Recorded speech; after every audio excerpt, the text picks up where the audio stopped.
మీ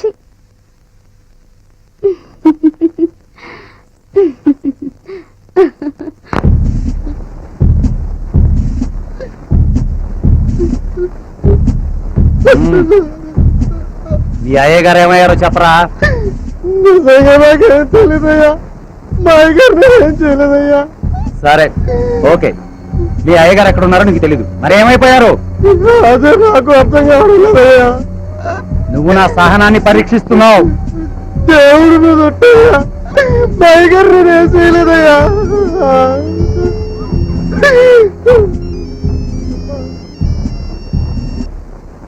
hello sir. Murali, good morning sir. Morning. Balareddy కేసులో ఏదన్నా clue దొరికిందా? లేదు సార్, మేము అరెస్ట్ చేసిన సింహాచలాన్ని ఇంట్రాగేట్ చేస్తున్నాం సార్. మరి కాసేపట్లో నిజం చెప్పిస్తాం సార్. అక్కర్లేదు, నువ్వు వాడిని వదిలే. సార్, బాలరెడ్డిని నమ్మి నష్టపోయిన వాళ్ళందరూ కమిషనర్ గారిని కలిశారు. ఈ కేసు హోమ్ మినిస్టర్ గారి దాకా వెళ్ళింది. డీజీపీ గారి కేసు విజయ్ కప్ప చెప్పారు. విజయ్ గారికా? అవును. ఏం బద్రి, ఎంతవరకు వచ్చింది మ్యాటర్? అంతా నువ్వు చెప్పినట్టే చేసిన అన్న. చూడు బద్రి అన్న, ఇది పార్ట్నర్షిప్ మ్యాటర్, జాగ్రత్త. లెక్కల్లో తేడా రాకూడదు. నీకెందుకన్నా, నేనున్నాగా, నేను చూసుకుంటా. నువ్వు టెన్షన్ పడకు, బేఫికర్.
उन्हें खत्म कर।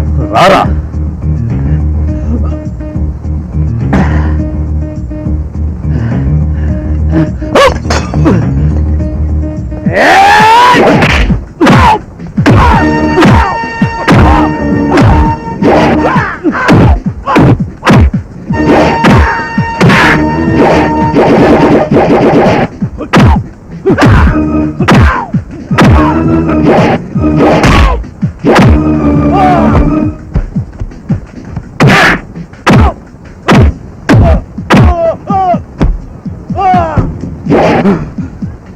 నేను పొలిటికల్, నేను పోలీస్ ఫర్ ద పబ్లిక్. నీ అంతు చూస్తాం. నేను నిన్ను అంతం చేస్తాను. నీ పలుకుబడితో నువ్వు లీగల్ గా నిర్దోషివని తప్పించుకోవచ్చు, కానీ నా దృష్టిలో నువ్వు దోషివి. ఈ విజయ్ దగ్గర no FIR, no station, no lockup, no court, no jail, no bail, no judgement. మహాత్ములు నడిచిన నేలరా ఇది. నీలాంటి దుర్మార్గులు నడవటానికి వీల్లేదు. నీలాంటి నేరస్తులకు నేనిచ్చే పనిష్మెంట్ ఏంటో తెలుసా? మరణ శిక్ష.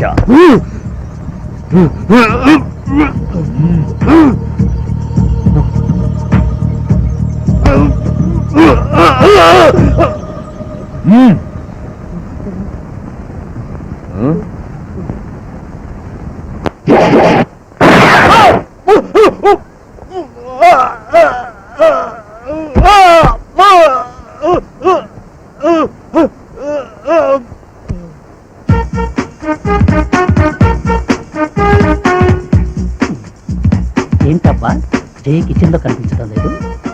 నన్ను రమ్మని చెప్పి ఎక్కడికి వెళ్ళి ఉంటుంది? ఓహో, బహుశా హాల్లో ఏమైనా ఉందేమో చూద్దాం. ఏంటబ్బా, ఎవరు కనిపించడం లేదు? ఈ రోజు సరుకు బదులు నగలు డబ్బులు ఈ సూట్ కేసులో పెట్టినట్టుంది. ఈ రోజుతో మన దరిద్రం తీరిపోయినట్టే. జై కూడా చెప్పకుండా చెక్కేద్దాం. అయినా ఎవరు లేనప్పుడు ఈ దొడ్డిదారి గుండా మనం ఎందుకు రాజమార్గంలో వెళ్దాం. అబ్బో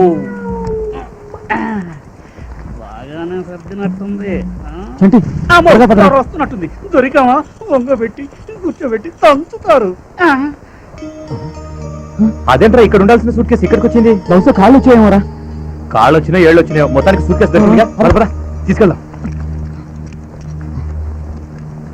అదా వీళ్ళెవరబ్బా? నాకు మళ్ళీ దొంగలా ఉన్నారే. ఆ ఎవరైతే మనకేంది? మనకు సూట్ కేసు నిండా నగలు డబ్బులే కదా ముఖ్యమో. Follow the suit case. ఏంట్రా సీరియస్ గా ఉన్నావు? ఈ డెడ్ బాడీని ఎక్కడ పడాలని ఆలోచిస్తున్నాను. ఆ విషయం నేను చూసుకుంటానులే, నువ్వేం టెన్షన్ పడద్దు. ఏంట్రా ఇంకా ఫేస్ అలా పెట్టావేంటి? టెన్షన్ పడద్దని చెప్పాను కదా, ఏం కాదులే. అసలు బాగా ఎవరు చంపుతారా? ఏంట్రా ఒక్కసారి అలా అన్నావు? చేసిందంతా నువ్వేగా. చంటి, నువ్వు కూడా నన్ను అనుమానిస్తున్నావా? ఇంత జరిగాక నిన్ను కాక ఇంకేమన్నా అనుమానించాను రా. సరే, జరిగిందేదో జరిగిపోయింది, ఎలాగోలాగా మేనేజ్ చేద్దాం. నువ్వేం టెన్షన్ అవ్వద్దు, ఓకేనా? జరిగినంత మర్చిపోయి హాయిగా ఉండు. ఎలా ఉంటాను రా? ఎలాగోలా ఉండాలిరా. అవును, నువ్వు నాకు ఇస్తానన్న ₹1,00,000 తప్పకుండా ఇవ్వాలరా. తప్పకుండా ఇస్తాను లేరా. లేకపోతే మా చెల్లెలు పెళ్ళి అయిపోతుంది. జామ్ అయింది. పైగా పోలీసులు కూడా ఉన్నారు. ఛ, అనవసరంగా ఈ రూట్ లో వచ్చాం. ట్రాఫిక్ జామ్ అయింది ఇక్కడ. ట్రాఫిక్ జామ్ అవ్వలేదు, పోలీసులు బళ్ళు చెక్ చేస్తున్నారు. నువ్వేం కంగారు పడకు. నీ పేరేంటి? రాజబాబు అండి, కానీ మా వాళ్ళంతా చంటని పిలుస్తారు. ఏం చేస్తుంటావు? ఉద్యోగం వెట్లో ఉన్నాను సార్. ప్రస్తుతానికి ఏం చేస్తున్నావు? ఇదిగో మా ఫ్రెండ్ వేణు దగ్గర డ్రైవర్ గా చేస్తున్నాను. నీ పేరు వేణురా? అవునండి. అంటే Venu group of industries ending. ఆహా,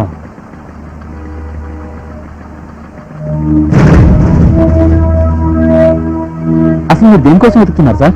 అదా, చెర్లపల్లి జైలు నుంచి ISI ఏజెంట్ ఒకడు తప్పించుకొని పారిపోయాడు.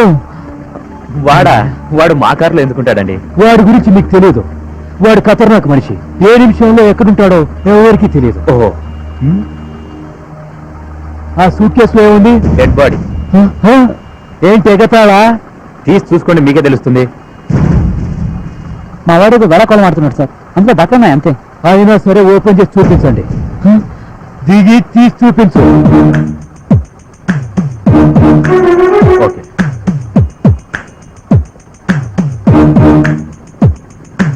ఓకే, చూస్తాను. తీసుకోండి. ఏంటి స్మెల్? ఇక్కడ ఉన్నారు సార్. ఎక్కడ?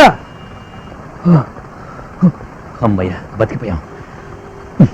సార్ ఏడయ్యా? కార్తీక్ పారిపోయాడు సార్. కమా నువ్వు. అమ్మయ్య, బతికిపోయాం. త్వరగా పోయిరా.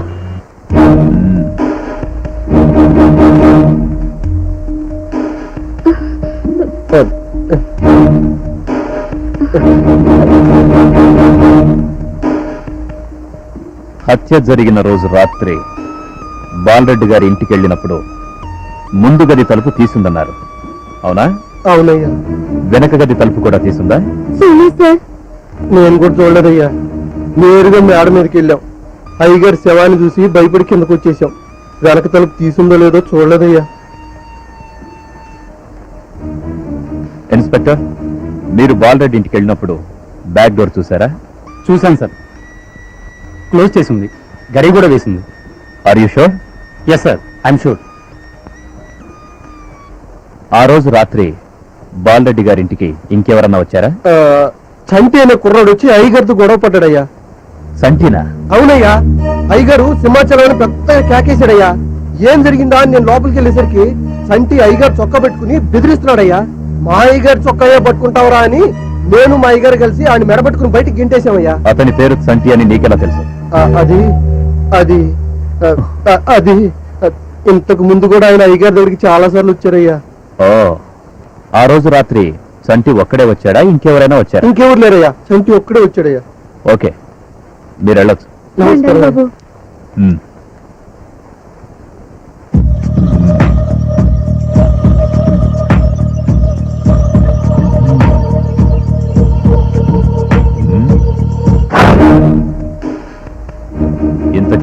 నీ పేరేంటి? నా పేరు గౌతమ్ అండి, బాలరెడ్డి గారి పియ్యేనండి. బాలరెడ్డి గారిని చంపేస్తానని వేణు మా అందరి ముందు బెదిరించాడండి. వేణునా? అవును సార్, అసలు ఆ రోజే చంపేస్తాడేమని మా అందరికి భయం వేసిందండి. వేణు కూడా ఫారెన్కి వెళ్ళాలని బాలరెడ్డికి ఏమైనా డబ్బులు ఇచ్చాడా? లేదు సార్, చంటితో పాటు వచ్చాడండి. చంటితోనా? ఫారెన్ వెళ్ళడానికి మా అయ్యగారికి డబ్బులు ఇచ్చిన కుర్రాడండి. అతనితో పాటు ఈ వేణు కూడా వచ్చాడండి. చంటితో కలిసి వచ్చాడండి. 2 రోజుల్లో ఏ విషయం తేల్చకపోతే కుక్కను కుట్టినట్టు కొట్టి మా అయ్యగారిని చంపేస్తారని బెదిరించాడండి. Venu, Chanti. Okay Gautam, you can go now. అవసరం ఉంటే మళ్ళీ పిలుస్తాను. తప్పకుండా వస్తానండి. అయ్యో,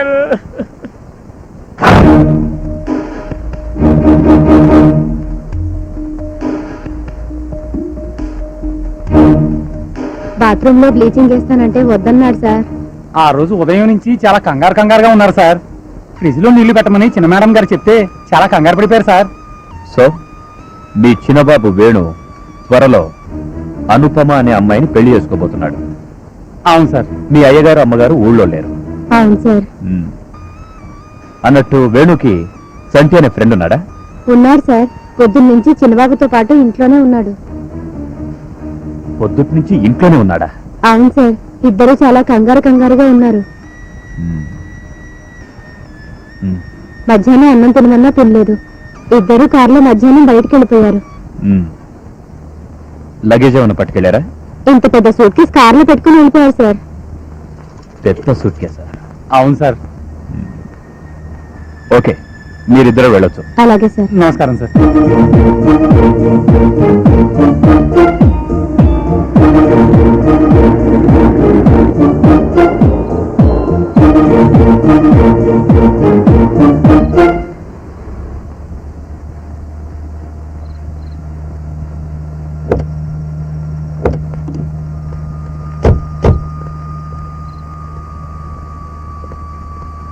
అరే వేణు, ఈ వైపు ఎవరు లేరు. శవాన్ని ఇక్కడ పడేద్దామంటావా? నాకెందుకు భయంగా ఉందిరా.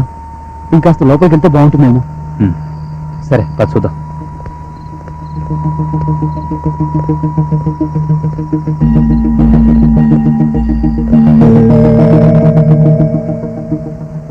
ఈ ప్లేస్ ఏదో బాగుందిరా. ఈ లోయ కూడా చాలా లోతుగా ఉంది. సూట్ కేసు ఇక్కడ పడేస్తే మనకు ఏ ప్రాబ్లం ఉండదు. ఏమంటావు? ఓకేరా, తీసుకొచ్చి ఇక్కడ పడేద్దామా? అలాగేరా. జాగ్రత్తరా, ఏంట్రా మనకి కష్టాలు. ఒక్కోసారి తప్పవురా.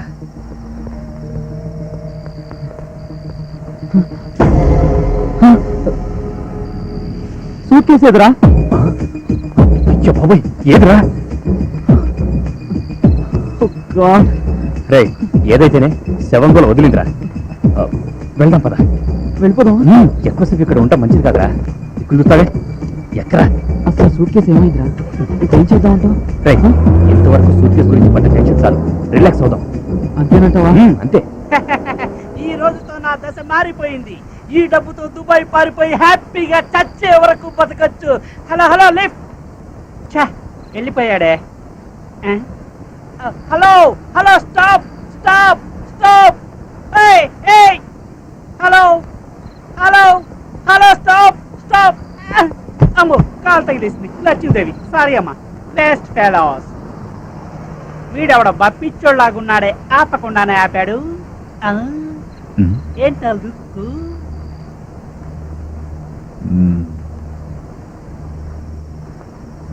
వీడెవడో డ్రైవర్ అయి ఉంటాడు. ఓనర్ కంటే ఎక్కువ కటింగ్ ఇస్తున్నాడు. నన్ను ఎయిర్పోర్ట్ లో దించుతావా? నీకు ఎంత డబ్బు కావాలన్నా ఇస్తాను. సూట్ కేసులో ఏముంది? డబ్బులు కాదు, బట్టలు. సూట్ కేసులో ఏముంటే నీకెందుకు? ఎయిర్పోర్ట్ లో దించుతావా? నీకు ఎంత డబ్బు కావాలన్నా పారేస్తాను. ముందు సూట్ కేసు తెరవు. తెరవను. నా సూట్ కేసు తెరవమంటారు. నువ్వెవరవి? తెరుస్తాను సార్, తెరుస్తాను.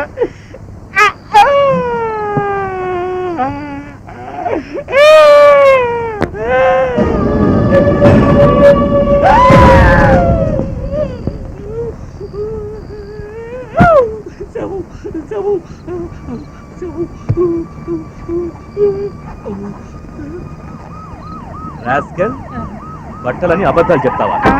సూట్ కేసులో శవాన్ని పెట్టుకుని వచ్చి సార్. డబ్బులున్నాయి బట్టలున్నాయని అబద్ధాలు చెప్తావా? అది ఎక్కడి నుంచి తెచ్చావురా? సార్. ఎక్కడి నుంచి తెచ్చావు శవాన్ని? అది సార్. మీరు పోలీస్ ఆఫీసరా సార్? అమ్మతాడు సార్, ఈ సూట్ కేసుకు నాకు ఏ సంబంధం లేదు లేవరా. సార్. ఇందులో డబ్బు ఉందనుకుని ఒక కారులోంచి కొట్టేశాను సార్. నాకు కారా? ఏ సంబంధం లేదు ఎటువైపు సార్. వెళ్ళింది? ఇటువైపు వెళ్ళింది సార్. ఇటువైపా? వీడి జీప్ ఎక్కించండి, సూట్ కేసు తీసుకోండి. ఇన్స్పెక్టర్, శవాన్ని పోస్ట్ మార్టం తీసుకెళ్ళండి. Yes sir. హ్యాపీగా దుబాయ్ వెళ్దాం అనుకున్నాను, ఇలా పోలీస్ స్టేషన్కి వెళ్ళాల్సి వస్తుంది అనుకోలేదు. అంటే ఆ, ఇరగా తీసిందిరా, మరి ఏమనుకున్నారా? మొత్తానికి భలే ప్లేస్ తీసుకొచ్చా. అదే స్పెషల్. మిమ్మల్ని ఇద్దరిని అరెస్ట్ చేస్తున్నారు. Arrest them.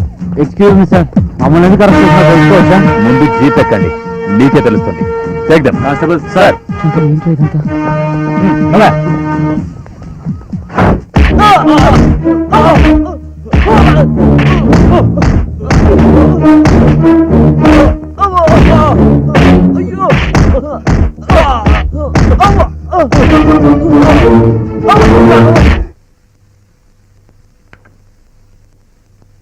అన్నయ్య, ఏంటమ్మా?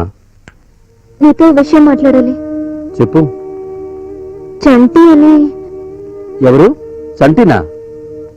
ఒకసారి ఆఫీస్ కూడా వచ్చాడు. అతనేనా?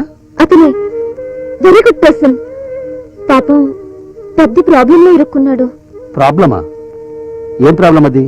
బాలరెడ్డి అని అతన్ని హత్య చేసినందుకు పోలీసులు అరెస్ట్ చేశారు. వాట్? హత్య చేశాడా? నో, అతని ప్రాణాలు పోస్తాడే కానీ తీయడు. ఎక్కడ ఏదో పొరపాటు జరిగిందని నా అనుమానం. అతని గురించి మనకెందుకమ్మా? Forget it. అన్నయ్య, ఏంటమ్మా? నేను అతన్ని నువ్వు అతన్ని ఇష్టపడుతున్నాను. ఓకే, ఇప్పుడు నేనేం చేయాలో నాకు అర్థమైంది. అన్నయ్య, ఆ కేసులో మీ ఫ్రెండ్ విజయ్ డీల్ చేస్తున్నారని న్యూస్ పేపర్ లో చూశాను. ఏంటి? విజయ్ డీల్ చేస్తున్నాడా? మ్, ఓకే బంగారం, నీ సంతోషం కోసం ఈ అన్నయ్య ఏమైనా చేస్తాడు. Be happy, relax. Okay Goud గారు, నేను తప్పకుండా వస్తాను. నమస్తే అండి. మంచి వస్తాం. బాయ్. ఏంట్రా నిల్చున్నావు? బొట్టు పెట్టి చెప్తా కానీ కూర్చోవా? కూర్చో. హైదరాబాద్ వచ్చి ఇంకా 24 గంటలైనా కాలేదు. ఇంపార్టెంట్ కేసు డీల్ చేయడానికి వచ్చాను. పని పూర్తయ్యాక ఇంటికి వచ్చేవాడిని. టైం కుదరక. టైం కుదర కాదులేరా, నీకు డ్యూటీ ముఖ్యం చెప్పు. అబ్బా ప్లీజ్ రా, ఆ టాపిక్ వదిలే. ఏంట్రా ఎలా ఉన్నావు? నిన్ను చూసి చాలా రోజులైంది. బాగానే ఉన్నాను. అవును, సుమతి బాబు ఎలా ఉన్నారు? బాగున్నారు. ఆ అడగడం మర్చిపోయాను, నీలిమ ఎలా ఉంది? నీలిమ నీలిమకి ఏమైందిరా? నీలిమంటే నాకు ప్రాణం. నీలిమకేమో చంటి అంటే ప్రాణం. అతనేమో హత్య కేసులో ఇరుక్కున్నాడు. మేము చంటిని వేణుని అనుమానం కొద్దీ అరెస్ట్ చేశాం. నిందితులు వాళ్ళా కాదా అన్నది ఇంకా తేల్లేదు. ఓహో. చంటి ఫ్రెండ్స్ ని, అతని ఇంటి చుట్టుపక్కల వారిని ఎంక్వైరీ చేశాను. గుడ్ రిపోర్ట్ వచ్చింది. దేవుడు న్యాయం పక్షానుంటాడు, న్యాయం మంచి వాళ్ళ పక్షానుంటుంది. మనమంతా మంచివాళ్ళం రా. చూడు, నీలిమతో చెప్పు, ఆవిడకి ఒక అన్నయ్య కాదు, ఈ 2 అన్నయ్యలున్నారని. Now relax and be happy. అబ్బా, ఇప్పుడు చాలా రిలాక్స్ గా ఉందిరా. ఉంటాను. నేనే చంపాను, బాలరెడ్డిని నేనే చంపాను. అతనికి నాకు జరిగిన ఘర్షణలో అతని తల గోడకు తగిలి చచ్చిపోయాడు. కాబట్టి అతని చావుకి కారణం నువ్వు కాదు. వాడి చావుకి కారణం నువ్వు కాదు, సింహాచలం. తలకు తగిలిన గాయం వల్ల అతను చనిపోలేదు. ఎవరో గొంతు నులిమి చంపడం వల్లే అతను చనిపోయాడని పోస్ట్ మార్టం రిపోర్ట్లో తేలిపోయింది. అనుమానితులందరి వేలిముద్రలు రహస్యంగా సేకరించాను. ఆ వేలిముద్రలు సింహాచలానివేనని తేలిపోయింది. చెప్పు, నాకు చెప్పిందంతా వాళ్లతో చెప్పు. బాలరెడ్డిని ఎందుకు చంపావో నిజం చెప్పు. చెప్తాను, అంతా నిజమే చెప్తాను. బంగారం లాంటి భవిష్యత్తున్న నా తమ్ముడు బాలరెడ్డి మూలంగా ఆత్మహత్య చేసుకుని చనిపోయాడు. విదేశాల్లో ఉద్యోగం ఇప్పిస్తానని నా తమ్ముడి దగ్గర 1,00,000 రూపాయలు తీసుకుని వాడు మోసం చేశాడు. వాడు చేసిన మోసాన్ని తట్టుకోలేక ఇంట్లో మొహం చూపించలేక నా తమ్ముడు పురుగుల మందు తాగి చచ్చిపోయాడు. అప్పుడే ఆ బాలిడ్ గారిని చంపాలని నిశ్చయించుకున్నాను. వాడింట్లోని పనోడికి చేరాను. వాడిని చంపే అవకాశం ఎప్పుడు దొరుకుతుందా అని ఎదురు చూశాను.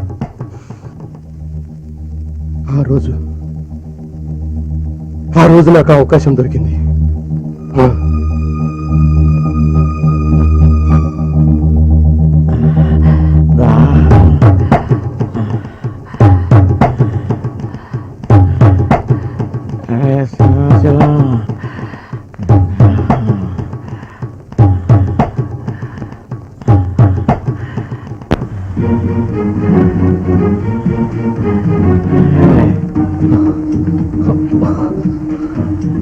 నీ దాహానికి ఏ వాళ్ళ నాకు బాగా తెలుసురా.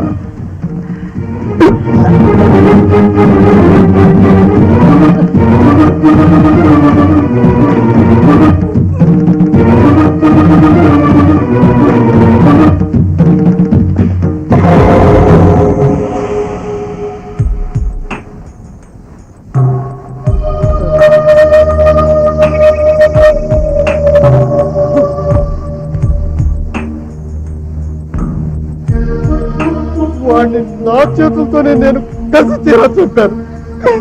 నేనే చంపాను.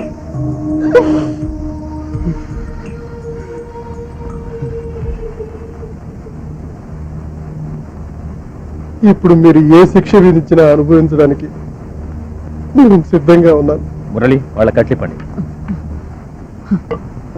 You can come out.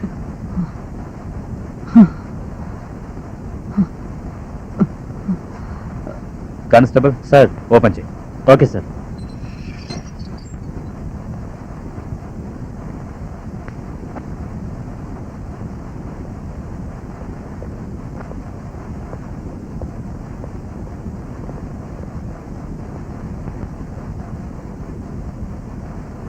చూసావా చంటి, నీ విదేశీ వ్యామోహం ఎంత ఘోరానికి దారితీసిందో. అవును సార్, ఇదంతా నా వల్లే జరిగింది. నా విదేశీ వ్యామోహం వల్ల చాలా మంది బాధపెట్టారు. చివరికి నా ప్రాణ స్నేహితుల్ని కూడా ఇరికించాల్సి వచ్చింది. నాలాగా ఎంతో మంది యువకులు విదేశాలకు వెళ్లే మోజులో వాళ్ళు తమ వాళ్ళని ఇబ్బంది పెడుతూ వాళ్ళు ఇబ్బంది పడుతూ అలా కాదు సార్. నా వల్ల కొద్ది మందిలో మార్పు వచ్చినా నేను సక్సెస్ అయినట్లే. ఉద్యోగం కోసమే కదరా నువ్వు విదేశాలకు వెళ్ళాలనుకుంటున్నావు. మా మార్కాపురం బ్రాంచ్ లో పోస్ట్ ఖాళీ ఉంది. అక్కడికి వెళ్ళి నువ్వు మేనేజర్ గా జాయిన్ అవ్వు. నీ చెల్లెలు పెళ్లికి కూడా హెల్ప్ చేస్తాను. విదేశాలకు వెళ్లాలనే మోజుతో బాలరెడ్డి లాంటి వాళ్ళ చేతుల్లో మోసపోకండి. విదేశాలకు వెళ్లి విదేశాభివృద్ధికి తోడ్పడండి. అలాగే స్వదేశాభివృద్ధి కోసం కృషి చేయండి. మాతృభూమిని మరచిపోకండి. Anyhow, wish you both best of luck in life.